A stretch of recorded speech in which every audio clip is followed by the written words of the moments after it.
Hello everyone, welcome back to my channel. कैसे हैं आप सभी नॉवेल्स एंड प्लेस लवर।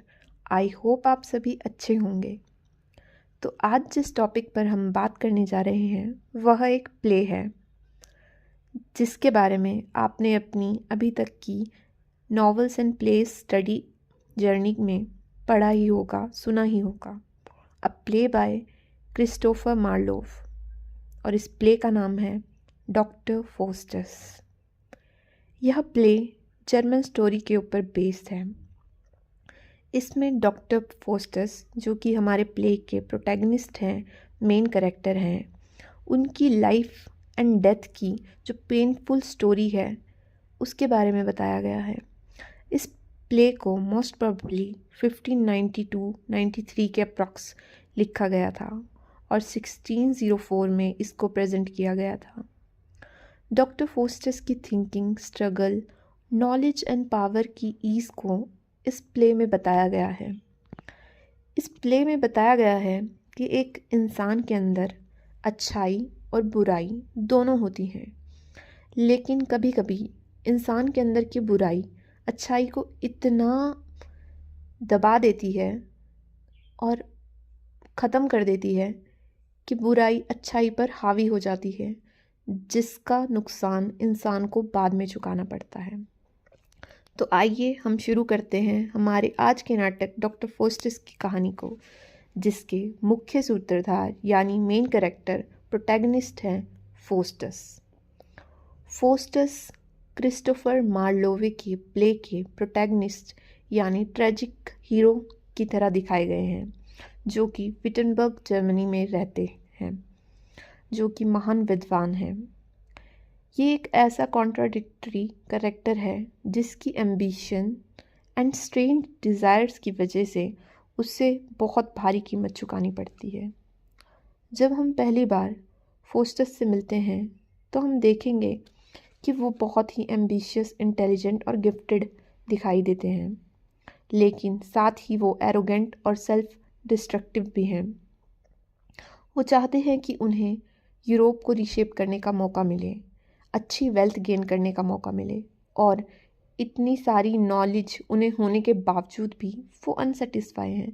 वो चाहते हैं कि यूनिवर्स की सारी नॉलेज, छोटे से बड़ी चीज़ उन्हें पता हो कि क्या है, जिसकी वजह से वो सोचते हैं कि अब और किसी चीज़ से मुझे ये नॉलेज ऐसे गेन नहीं होने वाली, ना ये पावर गेन होने वाली है। तो वो सोचते हैं इसके लिए मुझे कोई अलग ही ट्रैक यूज़ करना पड़ेगा। तो प्ले के फर्स्ट सीन में हम देखते हैं कि डॉक्टर फोस्टस कहते हैं कि वो ब्लैक मैजिक सीखना चाहते हैं। ब्लैक मैजिक सीखने के लिए वो अपने नौकर वैगनर को कहते हैं कि वैगनर, अगर तुम किसी भी ऐसे व्यक्ति को जानते हो जो मैजिशियन है और काला जादू जानता है तो तुम उसे मेरे पास लेकर आओ। वैगनर वेल्डस और कार्नेलियस के साथ वापस लौटता है। पूरे इंटरेस्ट के साथ वेल्डस और कार्नेलियस, जो कि ब्लैक मैजिशियन होते हैं, वो कोशिश करते हैं कि फोस्टस ब्लैक मैजिक की और इंटरेस्ट ले सके और अच्छे से ब्लैक मैजिक सीख सकें। वो फोस्टस को ब्लैक मैजिक सीखने के लिए कुछ किताबें दे के जाते हैं और कहते हैं कि अगर आप अच्छे से ब्लैक मैजिक सीखना चाहते हैं तो आपको ब्लैक मैजिक को सीखने के लिए समर्पित होना पड़ेगा। तो तभी वहाँ एक गुड एंजल आती है, जो कि फोस्टस की गुड एंजल होती है। वो फोस्टस को कहती है, फोस्टस, आप बहुत इंटेलिजेंट हो, लेकिन दुनिया भर की नॉलेज को गेन करने के लिए, वेल्थ को गेन करने के लिए आप जिस वे में चल रहे हो ये सही नहीं है। आपको ब्लैक मैजिक का सहारा नहीं लेना चाहिए। तभी वहाँ बैड एंजल आती है।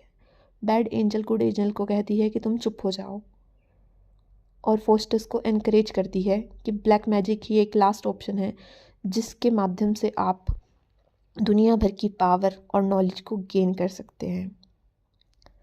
एक दिन दो स्कॉलर्स फोस्टस से मिलने के लिए आते हैं और पूछताछ करते हैं कि फोस्टस है कहाँ। वैगनर उन्हें जवाब देता है कि फोस्टस वेल्डस और कार्नेलियस के साथ गए हैं, जहाँ वो ब्लैक मैजिक सीखते हैं। ये सुनकर दोनों स्कॉलर हैरान रह जाते हैं। वो सोचते हैं कि जादूगर डॉक्टर फोस्टस को भ्रष्ट कर देंगे।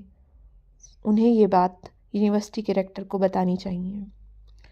वहीं और हमारी कहानी के मुख्य सूत्रधार यानी डॉक्टर फोस्टस ब्लैक मैजिक सीख चुके होते हैं। वो ब्लैक मैजिक को ट्राई करते हैं और शैतान को बुलाने की कोशिश करते हैं। वो शैतान का नाम लेते हैं और अपने ब्लैक मैजिक से शैतान को बुलाने की ट्राई करते हैं। तभी वहाँ एक शैतान आता है जिसका नाम होता है मेफिस्टोफेलिस, जो बहुत ही बदसूरत और डरावना होता है, जिसको देखते ही फोस्टस बोलता है कि तुम बहुत ही ज़्यादा बदसूरत हो। अगर तुम्हें मुझसे बात करनी है और यहाँ आए हो तो सबसे पहले अपनी सूरत चेंज करो। तभी मेफिस्टोफेलिस कहता है कि मैं तुम्हारे ऑर्डर्स नहीं मानूंगा। लेकिन फोस्टस कहता है कि अगर तुम्हें मुझसे बात करनी है, मैंने तुम्हें बुलाया है, तो तुम अपनी वेशभूषा चेंज करके आओ। तो मेफिस्टोफेलिस फ्रांसिसियन फ्रायर यानी तपस्वी के रूप में आता है। फोस्टस मेफिस्टोफेलिस से कहता है कि मैंने तुम्हें यहाँ बुलाया है और तुम्हें मेरे ऑर्डर्स मानने पड़ेंगे। मैं जो कहूँगा तुम्हें सुनना पड़ेगा। मेफिस्टोफेलिस साफ मना कर देता है। वो कहता है कि तुमने मुझे क्यों बुलाया है, मुझे ऐसे कोई नहीं बुला सकता और मैं सिर्फ अपने मालिक, अपने राजा का ही कहना मानता हूँ। तो फोस्टस उससे पूछता है कि कौन है तुम्हारा मालिक? तो मेफिस्टोफेलिस कहता है कि मैं सिर्फ लूसीफर का कहना मानता हूँ। लूसीफर के आदेश से ही मैं कुछ काम करता हूँ। जहाँ मुझे लूसीफर कहते हैं मैं वहाँ जाता हूँ और जो मुझे वो कहते हैं मैं वो ही करता हूँ। तो फोस्टस कहता है ठीक है, तुम मेरे कुछ सवालों का जवाब दे दो और चले जाना। फोस्टस पूछता है क्या तुम्हें यूनिवर्स के नेचर के बारे में पता है? क्या तुम्हें एस्ट्रोनॉमी के बारे में पता है? क्या तुम्हें सुपर नेचुरल पावर्स के बारे में पता है? क्या तुम्हें पता है कि हेल या हेवन क्या है और क्या ये सच है कि हेल होता है? तुम्हें क्या मोमेंट्स ऑफ स्टार के बारे में पता है? तो तभी मेफिस्टोफेलिस कहता है हाँ, मुझे पता है। हेल है, लेकिन हेल का कोई स्पेसिफिक प्लेस नहीं है। हेल सब जगह है और हेल के राजा हैं लूसीफर। यह सुनकर फोस्टस उससे पूछता है कि मेरे एक और सवाल का जवाब दो, क्या मैं आत्माओं के ऊपर काबू कर सकता हूँ? तो फिर मेफिस्टोफेलिस उसे कहता है हाँ। फोस्टस उससे पूछता है चलो ठीक है, तुम मुझे एक बात बताओ कि इस वर्ल्ड को किसने बनाया है? इतने सवालों का जवाब देने के बाद मेफिस्टोफेलिस उसे कहता है कि मैं इसका आंसर नहीं दे सकता, क्योंकि मेफिस्टोफेलिस को पता है कि अगर वो गॉड का नाम भी लेगा, क्योंकि उसे पता है इस वर्ल्ड को, इस यूनिवर्स को, इस दुनिया को, इस सृष्टि को भगवान ने बनाया है। अगर वो भगवान की एग्जिस्टेंस के बारे में बात करेगा तो वो इनडायरेक्टली और डायरेक्टली डेविल्स के अगेंस्ट जाएगा। इसलिए वो इस बात का, इस क्वेश्चन का आंसर देने से मना कर देता है। इतने सारे क्वेश्चंस का आंसर पाने के बाद फोस्टस मेफिस्टोफेलिस से कहता है कि उसके पास एक ऑफ़र है। वो लूसीफर को एक ऑफ़र देना चाहता है। वो कहता है अगले 24 सालों के लिए वो अनलिमिटेड नॉलेज और पावर्स पाना चाहता है। फोस्टस कहता है कि क्या लूसीफर उसे ये सब कुछ दे पाएगा, क्योंकि वो बदले में अपनी आत्मा गिरवी रखेगा 24 सालों के लिए। लूसीफर उसकी आत्मा का 24 सालों के बाद कुछ भी कर सकता है, लेकिन बदले में उसे अनलिमिटेड नॉलेज और पावर चाहिए और मेफिस्टोफेलिस एज अ सर्वेंट चाहिए।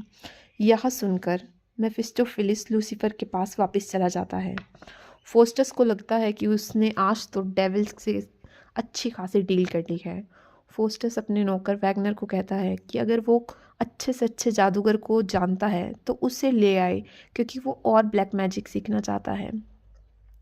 तभी गुड एंजल दोबारा वहाँ आती है और कहती है फोस्टस, जो तुम ये कर रहे हो, क्या तुम ये सही कर रहे हो? तुमने जो अभी मेफिस्टोफेलिस से कहा, क्या ये तुमने सही कहा? तो तभी वहाँ बैड एंजल आती है और कहती है हाँ, डॉक्टर फोस्टस ने सब कुछ सही कहा।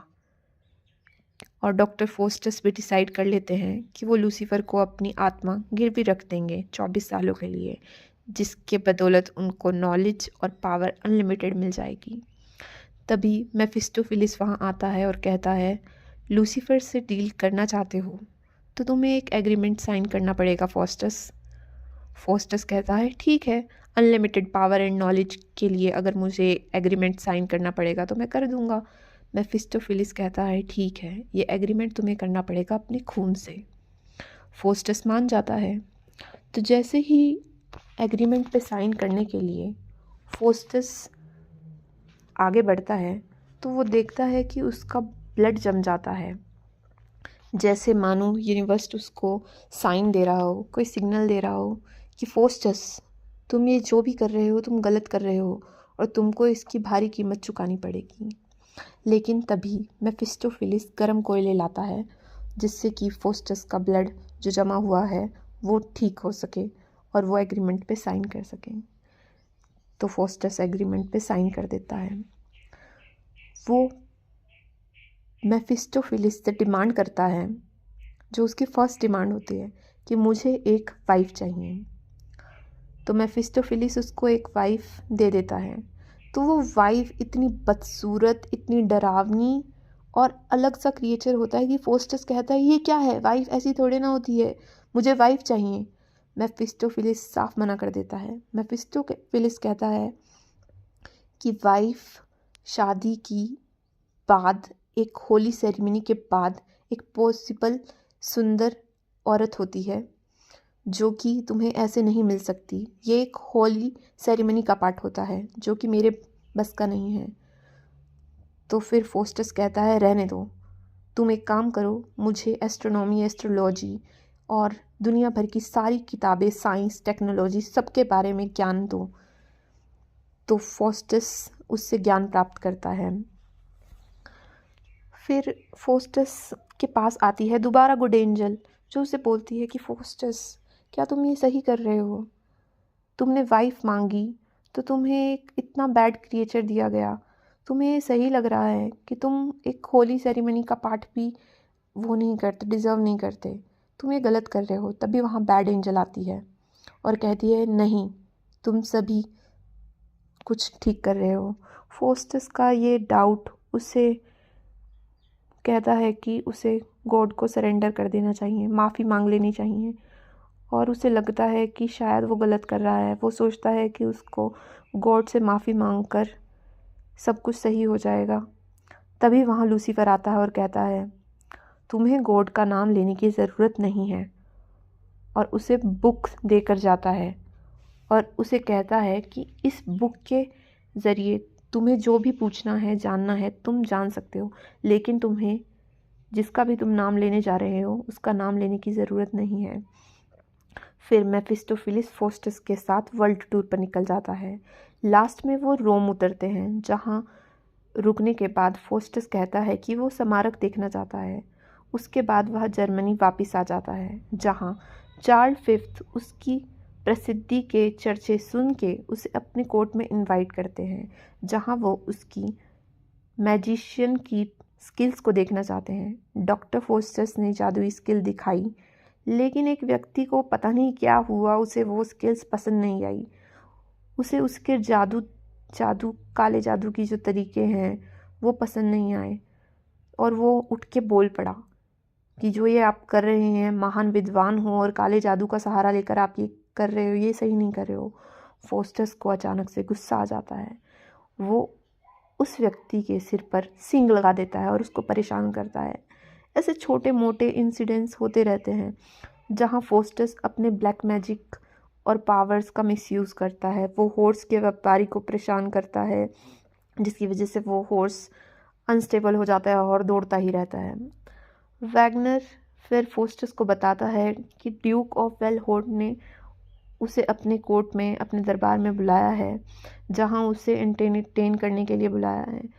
फिर वहाँ डचेस बोलती है कि बेशक ये सीज़न नहीं है अंगूरों का, पर मैं अंगूर खाना चाहती हूँ। तो फोस्टस डचेस को खुश करने के लिए अंगूर पेश करता है और उन्हें अपने जादुई तरीक़ों से एंटरटेन करता है। टाइम बीतता जाता है, 24 साल धीरे धीरे बीतते जाते हैं। फोस्टस को लगा कि मैं मरने वाला हूँ, तो मैं क्या करूँ। अपनी सारी प्रॉपर्टी वो अपने नौकर वैगनर के नाम कर देता है, क्योंकि वैगनर ने उसका बहुत साथ दिया होता है, जैसा कि हम प्ले की कहानी से जान ही चुके हैं। स्टिल जो हमारा प्रोटैगनिस्ट है, फोस्टस है, वो सबको एंटरटेन करता रहता है। तो एक दिन उसके दोस्त उससे बोलते हैं कि तुम्हें अपने जादू से इस विश्व की सबसे सुंदर औरत लेडी ऑफ ग्रीस हेलन को बुलाना चाहिए। तो वो हेलन को बुला लेता है। तभी वहाँ एक बूढ़ा आदमी भी आता है और उससे बोलता है कि फोस्टस अभी भी समय है, माफ़ी मांग लो। तो फोस्टस फिर दोबारा उसी कन्फ्यूज़न में चला जाता है। Good angel bad angel, good angel कहती है कि अभी भी टाइम है फोस्टस, माफ़ी मांग लो। तो बैड एंजल करती है नहीं, तुम्हें ब्लैक मैजिक ने, लूसीफर ने और मेफिस्टोफिलिस ने इतना कुछ दिया है, अब तुम माफ़ी मत मांगना। तभी वहाँ मेफिस्टोफिलिस आता है और उसे वार्न करता है कि अगर तुमने अब भी वही गलती की तो मुझसे बुरा कोई नहीं होगा। तो फिर फोस्टस कहता है कि ठीक है, मैं अब से गॉड को या माफ़ी मांगने के बारे में नहीं सोचूंगा, लेकिन तुम मेरा एक काम करो, हेलन को मेरा लवर बना दो। देन क्या होता है, फोस्टस हेलन का लवर बन जाता है और हेलन फोस्टस की लवर बन जाती है। लेकिन एक दिन फोस्टस अपने फ्रेंड्स को सब बताता है कि कैसे उसने 24 साल पहले अपनी आत्मा गिरवी रख दी थी नॉलेज और पावर्स को गेन करने के चक्कर में। और उसने कहा था कि जब 24 साल पूरे हो जाएंगे तो लूसीफर उसकी आत्मा को कुछ भी कर सकता है। 1 घंटे पहले, जब 24 साल पूरे होने वाले थे, 1 घंटे पहले फोस्टस को लगा कि उसे गॉड से माफ़ी मांग लेनी चाहिए। तो वो गॉड से प्रे करता है कि भगवान प्लीज़ मुझे माफ़ कर दो। गॉड के साथ भी वो सौदेबाजी करने लग जाता है कि हे गॉड, हे क्राइस्ट, आपकी एक खून की बूंद मुझे बचा सकती है। लेकिन तभी वहाँ शैतान आता है और उसे लेकर चले जाता है काले जादू की बदौलत। फोस्टस प्रार्थना करता है लास्ट टाइम कि उसकी काले जादू की बुक्स जला दी जाएं, क्योंकि वह नहीं चाहता कि ये बुक्स कोई और पढ़े और फिर उसी की तरह उसकी लाइफ का भी दी एंड हो जाए।